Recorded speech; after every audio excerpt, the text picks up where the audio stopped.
Hi there, my name is Bo Green and I have the pleasure of being here with Dr. Tim Towns. Tim Towns has an amazing career in research. He has committed his life to science, specifically sickle cell research and stem cell. Tim, I wanted to talk to you briefly today. We talked recently on the upcoming COVID-19 vaccine. Would you mind going in, telling us a little bit about where we are right now, where you think we're heading, a little bit of the science behind the vaccine, and maybe put it in, I'll call it third grade terms. So again, we're joined with Dr. Tim Towns. Thank you, Tim, for agreeing to talk to us today, and I'll shut up and listen. Give you the floor. Well, thank you, Bo. Appreciate you listening to this. It's a very important topic. Of course, it affects all of us, and this is an exciting time in science because it's the fastest that we've ever developed a vaccine. And so, as you know, COVID's a virus, and we've had viruses around for many years. Polio virus and smallpox and many other viruses, and we've developed vaccines so that the population can be vaccinated and protected. And of course, a vaccine protects you by exposing you to a small part of the virus, which couldn't infect you. And then you build up an immunity to it. You make antibodies to it. And we also have cells in our bodies called T cells, and they react to that specific virus. And so we can get a vaccination and then we're protected. Sometimes we have to have a boost of that vaccine to keep our immune system boosted up so that it will protect us for a lifetime. And that's the goal here, is to produce a vaccine that can protect us for a lifetime, although we might have to have booster shots. Of course, we know about the flu vaccine, and in that particular case, it's very effective, but we do have to have a new vaccine almost every year. And I would say at the onset that it is very important for us all to get the vaccine. And it's not just for our protection, but it's for the protection of our loved ones and the whole population.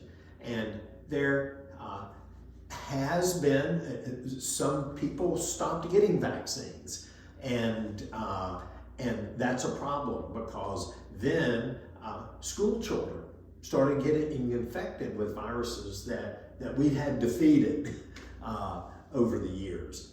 And so I would just encourage everyone to get this vaccine when it's available. So I think there are 29 candidate vaccines that are in development now all over the world. But there are two that are the farthest along, and this is a highly regulated process, and this is why you can be confident in getting the vaccine, because the Food and Drug Administration is the regulatory body that approves any new drug, any new procedure, any new vaccine. And that agency of the federal government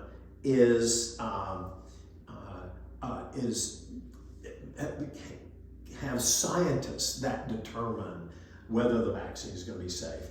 And so the companies and the academic institutions that develop these vaccines have to jump through many, many, many hoops. And the Food and Drug Administration's primary goal is to regulate these developments so that they're safe. Actually, safety is even above what we call efficacy, but both are important. Okay, so what are the two leading vaccine candidates are from two companies in the United States. One is a small biotech company called Moderna, and then a large company called Pfizer that has collaborated with another small biotech company. And I would just like to put in a small plug for small biotech companies, because those are where a lot of the innovation occurs. Now, it's hard to do the innovation and then all of a sudden jump up and do all the manufacturing and the distribution, because large companies are really good at manufacturing and distributing. Now, they also have great scientists in those companies that do incredible work and develop new procedures. But in this case, two relatively small biotech companies have developed a new way to make vaccines. And so the way they both make their vaccine is to produce a messenger RNA that encodes the protein that is responsible for the virus infection of cells. Okay, so I said that, I know it's complicated, and now what does that really mean? So let's just say my fist is the virus, the COVID-19 virus. It's a coronavirus, and there are projections on the surface of that virus that looks like my little finger, okay? And it's those projections that bind to our cells, and that's how the virus gets into the cell. Okay? And so the goal is to block that interaction between that projection, which is a protein, and to block its ability to bind to the cell. And the cell has a receptor on it, and so it binds to that receptor, and then it goes into the cell and reproduces itself. It makes hundreds of copies and then spits them out to infect other cells. So as you all know, a virus doesn't have a brain, but it is dedicated to surviving. And so when its whole goal is to infect a cell, reproduce itself, and then infect other cells. And that's why this virus is so infectious, is that it's very good at infecting cells, reproducing itself, and then getting out of the body, which is usually through your breath or a sneeze or a cough, and then infecting others around you.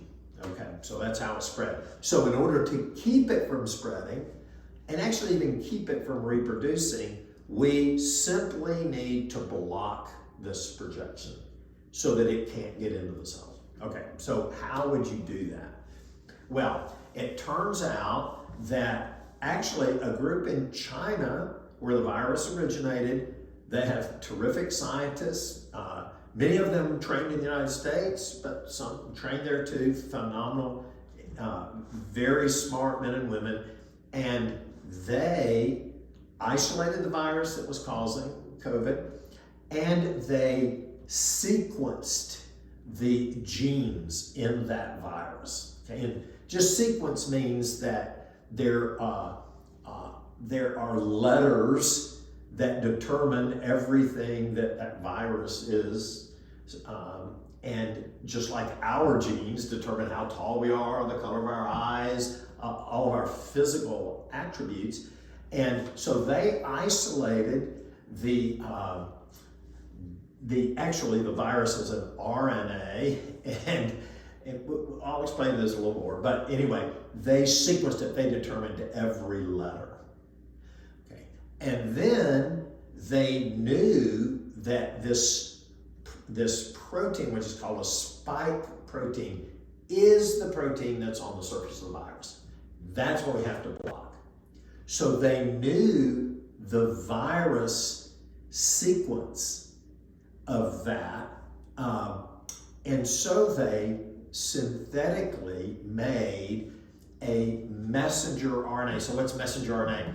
Okay, you know that we have DNA in our cells that encodes all the proteins. So the reasons our eyes are a certain color is because there are proteins that are made in our eyes that determine the color of our eyes. Well, where do those proteins come from? Well, they come from DNA, which is like the blueprint. So if there's a blueprint for the building you're in right now, there is a master copy of that blueprint.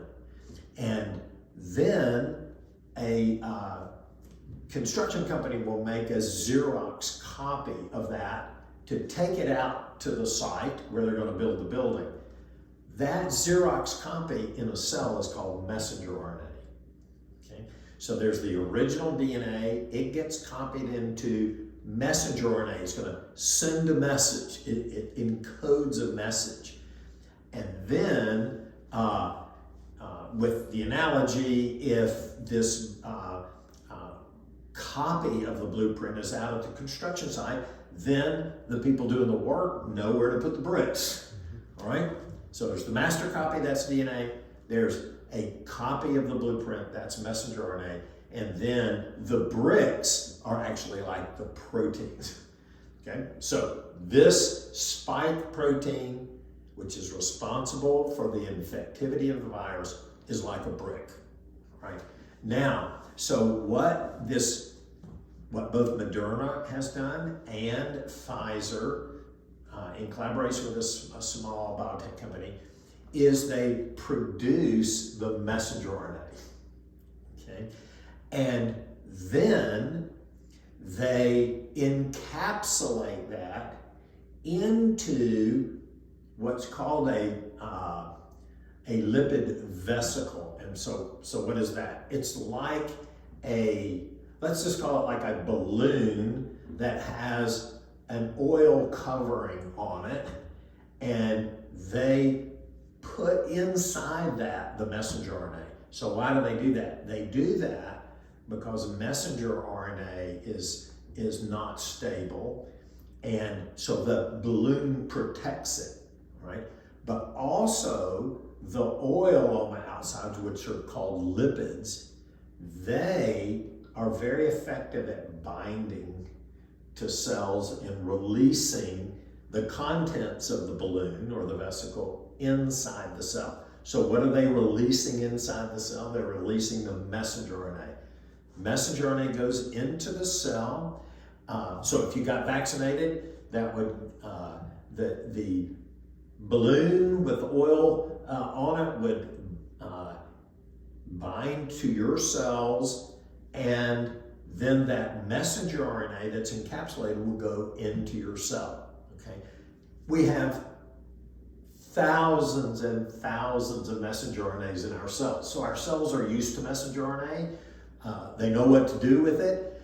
And what they do is produce proteins from that messenger RNA. Right?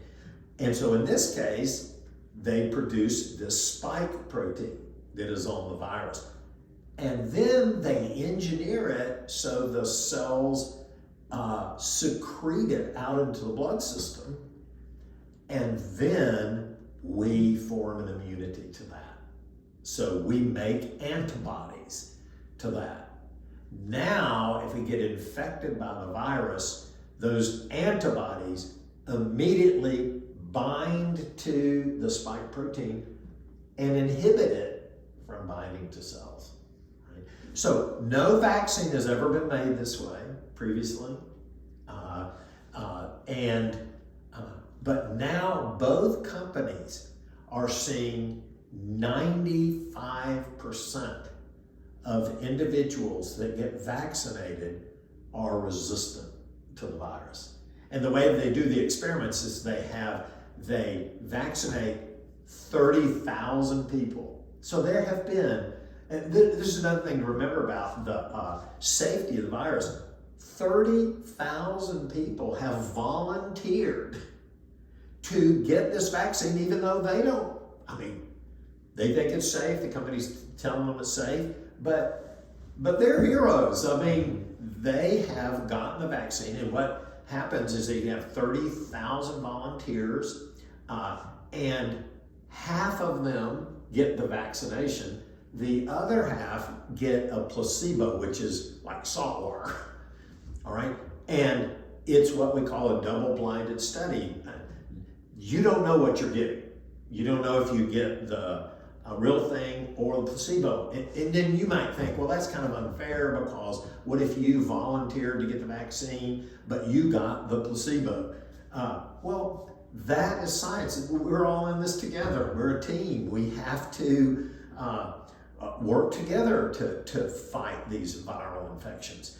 And so I just want everybody to realize is that 2 different sets of 30,000 people, 30,000 people that Pfizer recruited, 30,000 that Moderna recruited, have already said, I'm in.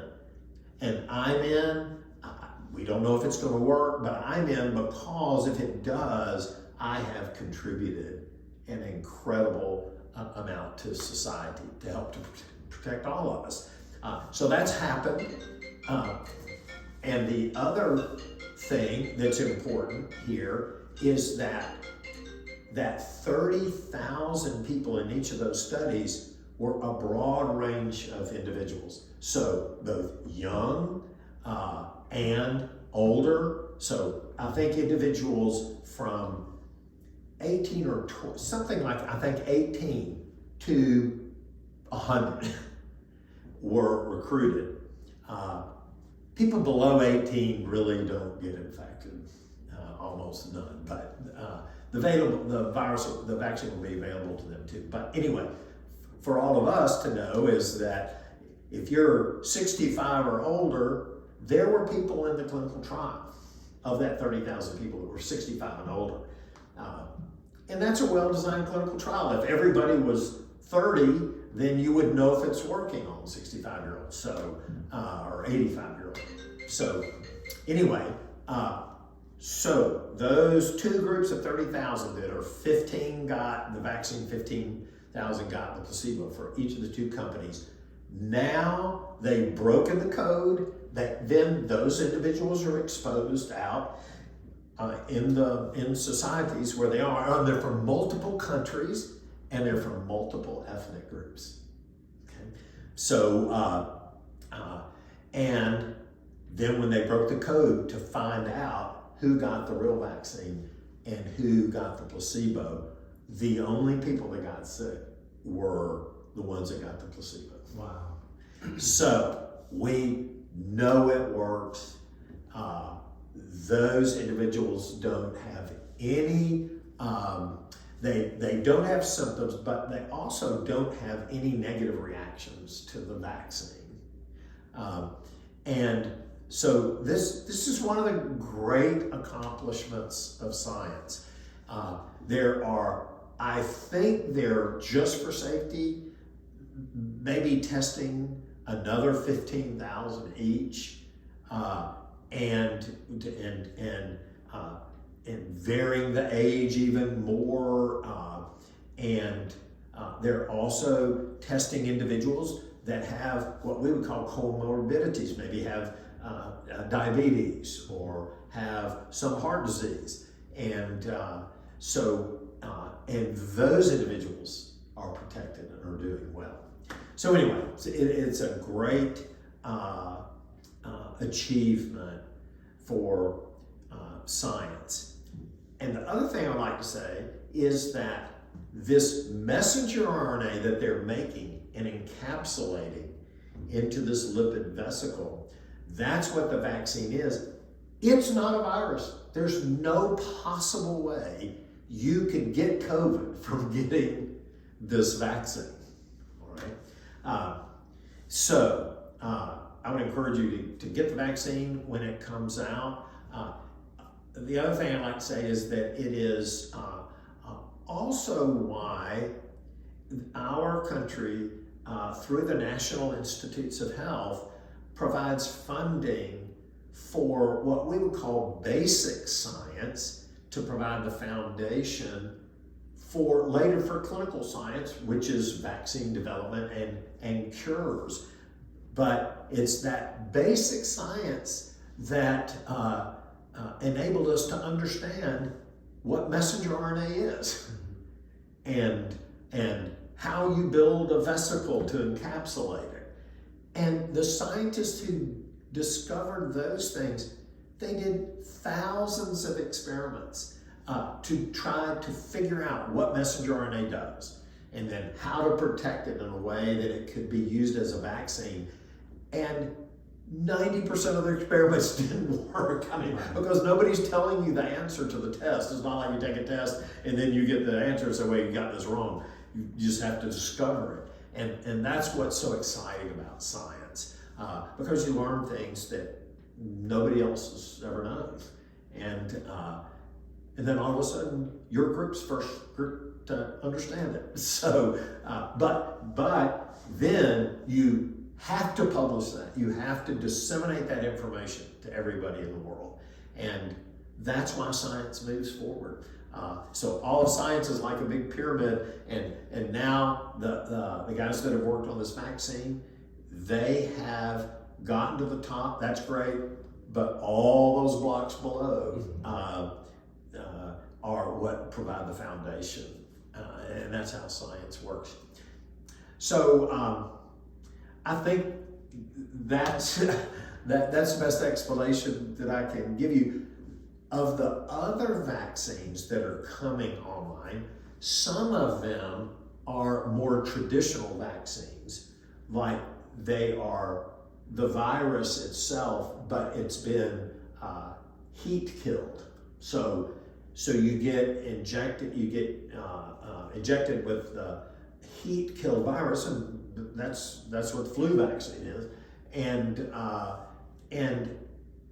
you don't get the flu from that either, but it protects you from that virus. And so really we need lots of virus candidates to overcome this. So many are still being developed, but these first two are going to come out soon. I just spoke to someone yesterday that their hospital is getting 18,000 doses, I think within the next few weeks. Within the next few weeks, the first people who will be vaccinated are healthcare workers who are exposed to patients with infections, and then probably the next group, and at the same time, would be people who perhaps have what we call comorbidities. They have diabetes, or they have heart disease, or whatever, so they're more susceptible to the virus. But it will work its way down fairly quickly to all of us, and that's because our federal government has provided huge amounts of money to make this go very quickly, and it wouldn't have happened without their support in our national institutes of health that regulate that, and then the Food and Drug Administration. So it's a great achievement in science. I can't wait to get the vaccine. I'll get it as soon as they have a dose that I can get, and I encourage you to do the same. Well, Tim, that has been amazing, and I know our audience here has really learned a lot, really from A to Z, on research, on the science, on the behind the scenes that you put it so simply, and I was able to follow along, but I know I couldn't have ever put those pieces together like you have. Guys, Tim has, like I said, committed his life to science, and he has really focused on sickle cell anemia. And I get goosebumps just thinking about it. But we're pulling for you, Tim, and you've got an amazing team around you, and he's got an organization called Hemedits, and they are really focused on, they want to solve sickle cell anemia. And we believe that you and the team around you, that you guys can solve this disease as well. And I know you've committed your life to it, and there's so many people that are affected by that. Do you want to just talk for a minute about sickle cell anemia? Would you mind telling us a little bit about that? Sure. Well, sickle cell disease is not an infectious disease. It's an inherited disease. And so you can't catch sickle cell disease. Mm-hmm. It's not caused by a virus or anything like that. The way that you acquire sickle cell disease is that you inherit one gene from your mother and one from your dad. And if you have 2 copies of that gene, then you have the disease. Turns out it's a normal gene. It's the gene that encodes part of hemoglobin, which is the molecule inside a red blood cell that carries oxygen. So right now, Bo and I are sitting here, we're breathing in air. Air is about 20% oxygen, and that oxygen in our lungs diffuses into these small blood vessels where there are lots of red blood cells, and the oxygen goes into the red blood cell and binds to hemoglobin. And then when your heart pumps that blood out to your body, it goes out, and then that oxygen is offloaded to your cells. And of course, we all know that all of our cells have to have oxygen all the time. So we all make hemoglobin. The only difference for a sickle cell patient is they make hemoglobin that has a small difference in the structure. And it looks like a molecule of hemoglobin, looks like my fist, and it's supposed to bind oxygen and deliver it to all the tissues. But in this case, there's one change in the protein. So this is like the spike protein on the virus. Now, this is a molecule of hemoglobin that's inside the cell, and now it has a projection on the surface. And unfortunately, that projection fits into a natural pocket, fits together like Lego blocks. So an individual Lego, no problem, it's doing its function, it's delivering oxygen. But now when you put it together, now that stimulates the formation of this huge polymer. That is, this one and this one and this one and this one. So it makes a chain of like 10,000 Lego blocks long. And then, as you know, with Legos, you can make a chain like that, and then you can make other chains on top of it. So it builds this fiber that actually looks like the inside of a fiber optic cable, if you look at it. Well, that's not good for our red blood cells because they're supposed to squeeze out of these small capillaries and deliver oxygen and then come back into the bloodstream. But now they're, instead of being soft and pliable and able to squeeze through, now they become rigid and non-deformable, and even sickle. And so sickle cell disease was discovered in 1901 when a patient came in with severe anemia, and the physician did a blood smear and he saw these sickled red blood cells. And then he surmised, and it was true, that those sickled cells were occluding or clogging blood vessels and inhibiting oxygen delivery. But also when they sickle, they become fragile and then they break, and that's why we have anemia. But the question is, just like the question for coronavirus, what is that projection? So now from lots of research, we know what this projection is on a molecule of hemoglobin, and that is encoded by the gene. Remember, that's the main original blueprint, and that has one DNA letter change out of 3 billion. And I would like to say this now, that if either Bo or I or anybody watching had that one letter change at that position, you would have sickle cell disease. And so really, it's most individuals that have sickle cell disease are of African descent, but it really has nothing to do with race. That letter change most likely happened in Scandinavian countries too.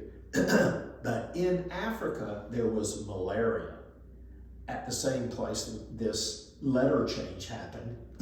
And it turns out malaria grows in red blood cells, but it doesn't like to grow in red blood cells that make sickle hemoglobin with this projection, which is still not completely understood. But it turned out if you had one good copy of the gene and one bad copy, so you're a carrier, you're not affected by the disease, but you're resistant, relatively resistant to malaria. So that fixed that change in the population. If there had been malaria in Scandinavian countries and not in Africa, then everyone with sickle cell disease would be of Scandinavian descent. So it's nothing to do with the race, but that one letter, our goal is to change that one letter back to what it's supposed to be. And if we did that in blood stem cells, then when that gene makes messenger RNA, which carries the message, and then that message encodes the protein, hemoglobin, it wouldn't have this projection on it. And that would cure the disease. So our goal ultimately is to do that both in adults, but we'd also like to do it in newborn children. So we get cord blood, that is, we're all born with a cord because that's how we get oxygen from and blood, oxygen from mom to the baby. And the cord is cut, and then we usually just throw the cord away. But it has a lot of blood stem cells in it. So we get that from our OBGYN department, and then we purify the stem cells, and then we've developed a method where we can change that one letter out of 3 billion. And so it's like having a Microsoft Word document with 3 billion letters and one letter wrong, and you say find and replace. And so we can do that in a blood stem cell. And then we want to transplant those back into the child. And so we now have an application into the Food and Drug Administration, and we're starting the process. It's a long process because they are interested in safety and efficacy, but safety first. And so it will be a long process, but we have successfully produced the foundation, and now we have a meeting scheduled with them early next year, and we want to work our way through this process. And ultimately, we want to cure sickle cell patients with one treatment that would cure them for the rest of their life. And we just couldn't think of anything that we'd rather be doing, and that's why we work day and night on it. So.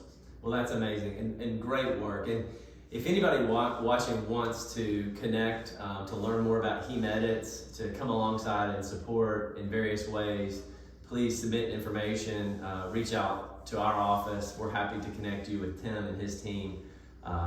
But we appreciate you tuning in today. Thank you so much. And thank you to Tim for, this has been amazing. So I'm glad we were able to document this, and we greatly appreciate your time. Thank you so much. Thank you, Bill. All right.